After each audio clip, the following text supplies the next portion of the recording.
வணக்கம். SN astro. ஏழரை சனியை பற்றி இப்போ பார்க்க போகிறோம். சனி பகவான் வந்து ஒரு ராசியை 7.5 வருஷம் பிடிக்கிறது தான் ஏழரை சனி. இதில் வந்து பார்த்திங்க அப்படின்னா இந்த 7.5 வருஷத்தை 3 பிரிவாக சொல்லுவாங்க. ஃபஸ்ட்டு 2.5 வருஷம் விரய சனினும், செகண்டாக வரக்கூடிய 2.5 வருஷத்தை ஜென்ம சனினும், தேர்டு வரக்கூடிய 2.5 வருஷம் வந்து பாத சனி அப்படின்னு சொல்லுவாங்க.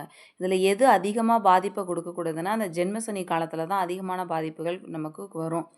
ஏழரை சனி வந்து ஒரு மனுஷனோட ஆயுள் காலத்தில் வந்து பார்த்திங்கன்னா 3 டைம்ஸ் வரக்கூடியது. 3 முறை வரும். அதில் வந்து பார்த்திங்கன்னா ஃபஸ்ட் டைம் வர்றது வந்து மந்த சனி. ஒரு ஆயுள் காலத்தில் 3 முறைங்கிறப்ப ஃபஸ்ட்டு மந்த சனிங்கிறது மேக்ஸிமம் இந்த ஸ்கூல் படிக்கிற காலத்தில் வரும். அது படிப்பில் வந்து கொஞ்சம் தடை தாமதங்களை கொடுக்கும். ரெண்டாவதாக வர்றது பொங்கு சனி. அதாவது நம்ம சம்பாதிக்கக்கூடிய வயசில் வரக்கூடியதான் பொங்கு சனி. இந்த சனி வந்து பார்த்திங்க அப்படின்னா ஓரளவுக்கு வருமானத்தையும் கொடுக்கும், சில பிரச்சனைகளையும் கொடுக்கும், துன்பமும் இருக்கும், அந்த பொருளாதார முன்னேற்றமும் இருக்கிறது தான் பொங்கு சனி.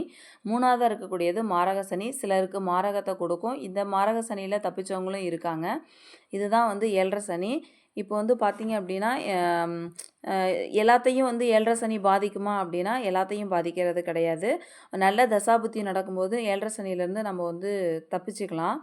ஒரு பாதிப்புங்கிறது வந்து பார்த்திங்கன்னா ஓரளவுக்கு தான் இருக்கும். அதே தசாபுத்தி சரியில்லை அப்படிங்கிறப்போ ஏழரை சனியோட தாக்கம் ரொம்ப அதிகமாக இருக்கும். நம்மளால் அதுலேருந்து தப்பிக்கிறது ரொம்ப கஷ்டமாக இருக்கும். இப்போ வந்து ஃபார் எக்ஸாம்பிள் பிச்சைக்காரர்கள், ஆண்டி இவங்களெல்லாம் ஏன் வந்து ஏழரை சனி ஒன்றும் செய்கிறது அப்படின்னு இல்லை அப்படின்னா, அவங்களுக்கு வந்து பார்த்திங்கன்னா ஆசைகள் அப்படிங்கிறது எதுவுமே கிடையாது. அப்பப்போ சாப்பிடுவாங்க. ஏதோ சாப்பாட்டுக்கு மட்டும் கிடைச்சா போதுங்கிற அந்த பற்றற்ற நிலையில் இருக்கிறதுனால தான். ஸோ அந்த மாதிரி ஆண்டி இவர்கள் எல்லாருமே வந்து பார்த்திங்க அப்படின்னா அவங்கள ஏழரை சனிங்கிறது அந்தளவுக்கு பெருசாக அஃபெக்ட் பண்ணுறதில்ல. ஸோ இந்த ஏழரை சனிலேருந்து தப்பிக்கணும் அப்படின்னா என்ன மாதிரியான வழிபாடு பண்ணலாம்?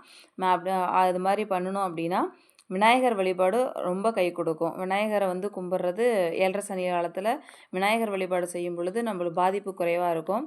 துர்க்கை வழிபாடு, ஆஞ்சநேயர் வழிபாடு இதெல்லாம் நன்மையை கொடுக்கும். நெக்ஸ்ட் வீடியோவில் அஷ்டம சனி, கண்டக சனி பற்றி பார்க்கலாம். தேங்க்யூ.